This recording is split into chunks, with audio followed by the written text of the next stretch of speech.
Yikes, that framing's wrong. Okay, Glee the continuation, season 3. Yeah, that's what I'm calling season 4 onward from here on out. Now, don't get me wrong, okay? Don't get me wrong. On its own, like with season 5, this season accomplished all that it wanted to. Good job! But when you look at it in the context of the whole big story, again, it has slap in the faces to past statements on the show. Why did you even bother with certain story arcs and continuity errors? So I'll discuss that continuity error a bit first. You notice how they're changing the show choir bits again, so that vocal adrenaline is again the challenger to Glee, New Directions at the point where it is most convenient. Because haven't you noticed that in Season 1, they faced Vocal Adrenaline at Regionals? Season 3, they faced them at Nationals, which shouldn't be possible because they're both in the same state. And then Season 6, they're in Sectionals. What? Now, don't get me wrong, I think they did the same thing with the Warblers, but that was bad. The penultimate episode, there's subtle things in there that are contradictory to what went on in the first couple of seasons, because it seems like Audie and Tina already knew each other. Now, that does explain why Tina is pushing around Audie, that it's not random, okay, but then he's shocked to learn that Tina doesn't really have a stutter in Season 1, and also they both joined Glee Club on a dare, in essence, even though they realize, hey, we like doing this, let's try it, keep going. That really hurt their credibility. Same thing with the Rachel and Mercedes bit, how they had already interacted, even though that's because Rachel was trying to get Mercedes into Glee. That just hurt the relationships between these people. You could have just left it as it was, you know. Honestly, even though I'm sure all kinds of people loved that episode, I didn't. I wish they'd just done a normal episode. Or one other suggestion, which I'll get to later, I hope. Because that's the problem with these Glee things. I could go all day on what it is that I want to discuss, but the fonts are jumbled all over there. So to rein it all in and present it in a clear, organized way, that's been pretty tough. I've been missing out on some stuff, but I'm obviously not going to redo these because that'd be just too hard, you know? Right. So that was kind of bad and all that stuff. Those continuity errors, and then also having Beast be transgender. Now, I do appreciate that they wanted to show the transitioning the other way, female to male. It was nice that they tried to do that because, you know, you have, out of the 4, arguably 5 main couples that have been persistent in this show, you have all of the sexual orientations, so why not go the extra mile with that? But I have a tough time believing that Beast just made that decision all over the course of like a year. Now, don't get me wrong. Does that happen in real life? It can. Just one day, people enter a slump that goes on for a long period, and then they realize something about themselves that they didn't really think that they ever felt before. It happens. But based on how Beast acted when she was introduced in Season 2, along with the conversation with Brittany that she had in that season, I just have a tough time buying this. Especially since once she transitions, and then you have the hate crime bit, it was just abandoned, even though that's because of this season having only 13 episodes, but that was because of all the declining ratings that they had in Season 5, so it makes sense why they cut it down that amount, because Season 5 did deserve those 2 episodes that they lost. This season, I don't think having 9 more episodes would have helped. In fact, I think it would have hurt the season. If I could rewrite history, here's what I would do. What? I wouldn't have 13 episodes. I would have like 5 or 6 episodes and treat this as a mini-series and try and have it as a way of some of the Glee alumni to get back on track. Namely, Rachel as the big one, Mr. Shu following him, Klaine having not a quite break up, but like with season 5, where they again go, we're hitting a rough patch, we just need some more time away with each other. But I mean, like, they did genuinely split them up at the beginning of the season, completely unnecessary, by the way, and yet you had them interact with each other, with Mr. Shu and such, in almost every bleeding episode together. Yeah, that's bad writing. Just, you wanted to create some more drama. Just enough. Okay? Yeah, because, like, I appreciate what they were trying to do by bringing in Karofsky and having to be a tad bit of a foil, but then, after he's introduced as Danny Blaine, he appears for, like, 2 scenes, one of which is the breakup. That was stupid. Duh. It kind of would have had a little bit of a better effect if you had Sebastian do it, but it would be a little more seriously from Kurt if it was Karofsky, and also the guy who plays Sebastian got attached to the Flash as Flash, just like how Marley didn't appear in the finale because she was attached to Supergirl as Supergirl. So I'm looking forward to seeing her there, and maybe she'll have a better chance to shine than in this. And that's also why Rory, if you look in the last musical number, doesn't come back. Everybody else, including Matt, yes, that is Matt, him and Jacob are both there, and so is Joe, he's just got different hair. All of them are there except for Molly and Rory. But they were asked. They wanted to, they couldn't. Just like how Diana was invited to be on the wedding, but unlike the quarterback, she wasn't available. She wanted to. But yeah. So yeah, breaking up with Klain was unnecessary, so get rid of that. I'm getting back to this idea of this season as a mini-series. Focus on Rachel. Mr. Shu, try and give Artie a little bit more to do with him apologizing to Kitty. Give her a little bit more time to shine, because I do like the fact that they brought her back. It shows that they didn't give up on at least one person from Season 4, even though I am being unfair by throwing in Sugar, Unique, and, Rory as part of that, even though Rory doesn't appear in Season 4. Actually, no, he does, sorry. Glee, actually, I forgot. Again.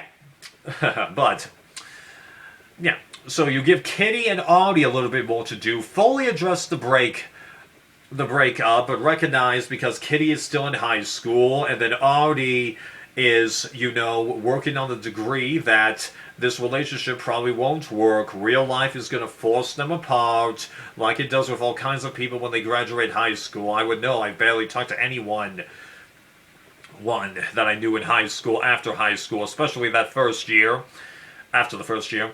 And, so give them a little bit more to do.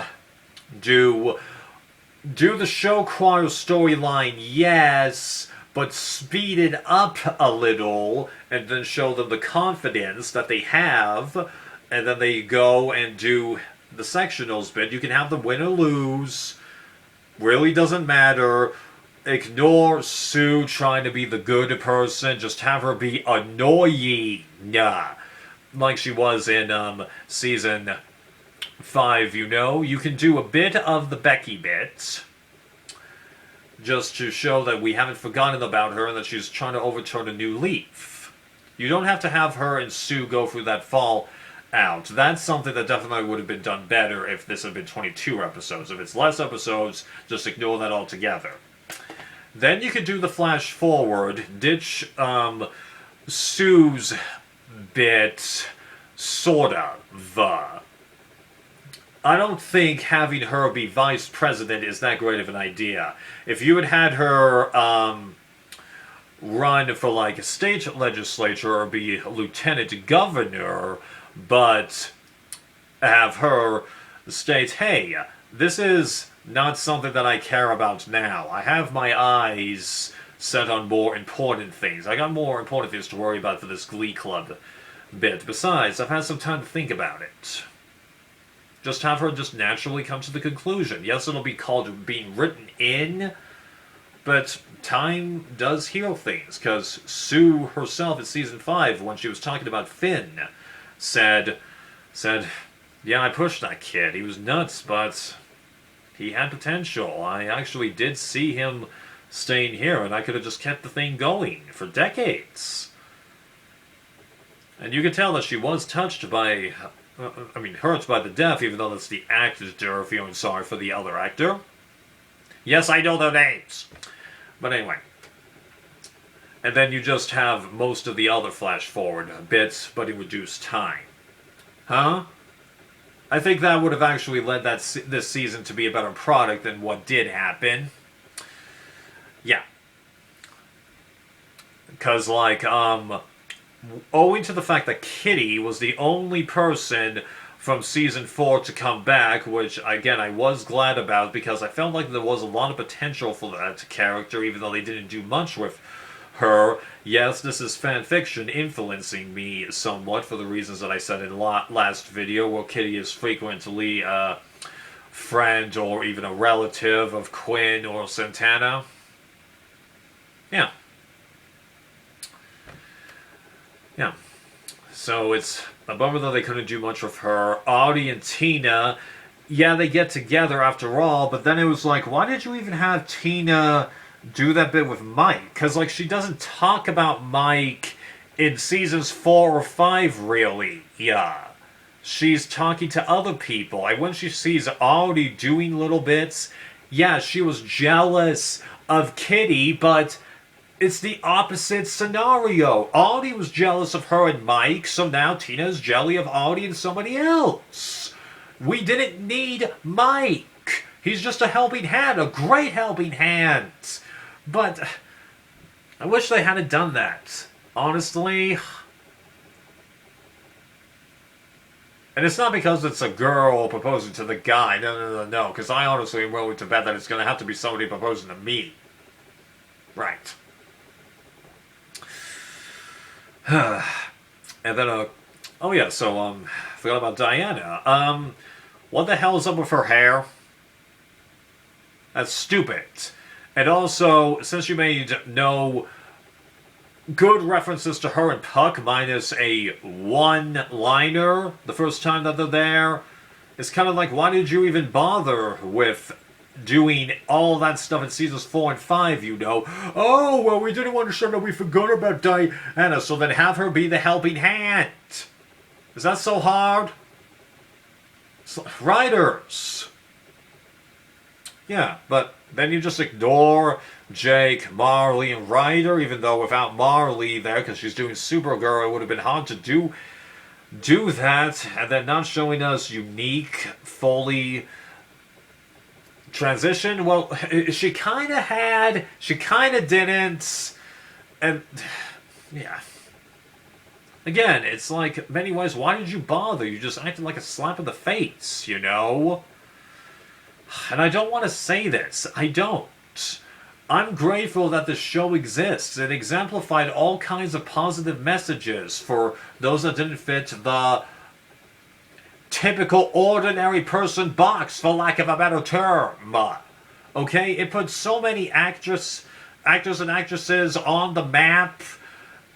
It gave a boost to some of these other people, because I'm pretty sure the actress that plays Sugar has gone on to do a decent amount over the years. Not as much as I think Leah has, but still, if she's done something, yeah, it just, I appreciate what this show did, but just, I never really thought that Tumblr post would,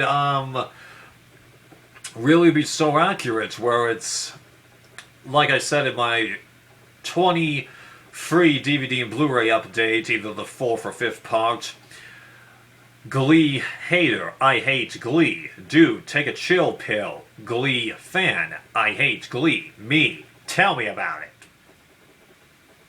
Yeah. That summarizes my relationship with this show pretty well, especially after season 3. Now, I'm keeping these. I'm not getting rid of them. I am not going to get rid of them.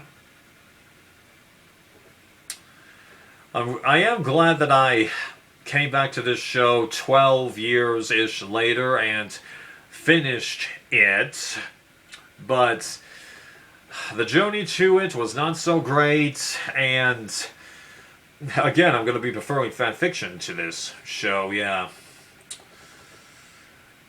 So what haven't I talked about yet? Let's see here.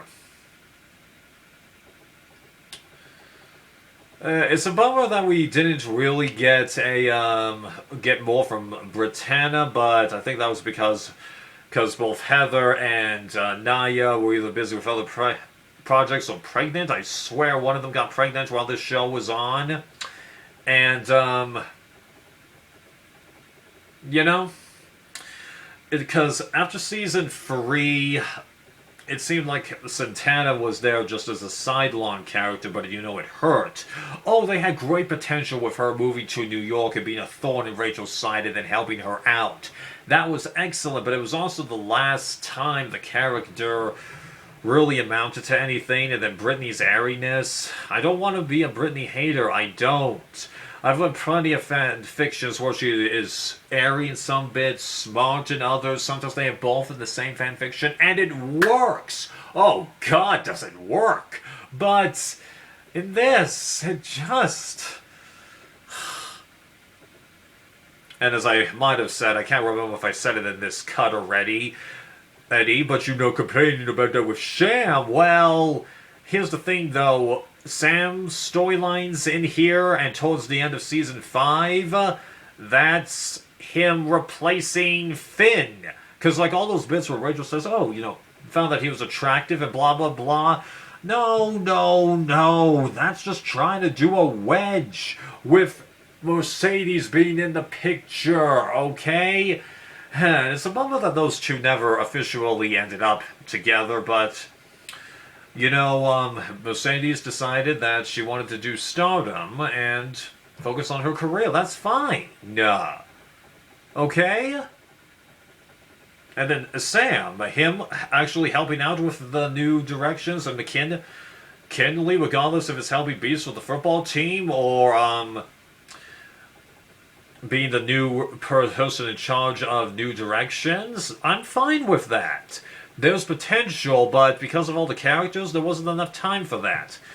Klain, as I already said, you should have just had them be together really from the get-go and just call it good, Rachel. Well, unfortunately, they did have to, spin her away from Sam because... without doing something like that, Sam being there would have had, no purpose. But then just having them casually break off things, well, there wasn't that much in there to begin with. Okay? They realize that they have a bit of an attraction, but then when they try to pursue it, they realize, no, something's not right here. They never say that, but you can tell that's in their minds. Her doubting herself, you don't seriously think people don't doubt themselves with all kinds of big decisions like that? Like, when I was getting ready to leave my a-hole uncle, the plan had been, for most of the time that I had been living with him, to go and live with my mom, but my dad, with about 6 months left to go, makes me the offer to come move back in with him. And I was really unsure about that. Same thing happened after I finished university, and he was planning from moving to California to Colorado. I had to think hard about which group do I go with, But, I made my decision, and that's that. But it makes sense that she's having that questioning, but... even though I hate the fact that she did what she did, if she hadn't done that, then you wouldn't have had much of a story, because, especially after season 3, this show has had 2 real storylines going on with other characters being supporting storylines. Rachel, and then Mr. Shu / Finn, because Finn did take over a little bit in season 4, but then because Corey passed, they put Mr. Shu back in there permanently, and it worked, but come on, no. For the last half of the show, it's really been about those two, and then once you got rid of the newbies, you were able to bring in Klain again, And then because there wasn't that much you could do with Britannia, there you are. Her getting together with Jesse at the end. Well, as the first couple seasons demonstrated, she and Jesse had good chemistry, but that's because Leah and Jonathan, before the show, had already played a couple on a show, and they were great at it. So they're like, do it again. And they're like, sign us up. Here we go again. Yeah, it's sudden, especially since they ignored Jesse after season 3, but really, the only way they could have brought him in was if he replaced Brody, and that would have been even worse than Brody, okay? And then in season 5, what could he have done other than replace Santana in that scene? It was better that it was Santana. So, yeah, it's a bummer about that. Although, wait a minute. Why didn't you just have vocal adrenaline be that and then... Well, I guess Jonathan probably had a prior commitment. It's probably the same thing with... Actually, no. The actress that plays Shelby. I've heard her name several times. I just suck at pronouncing it, okay?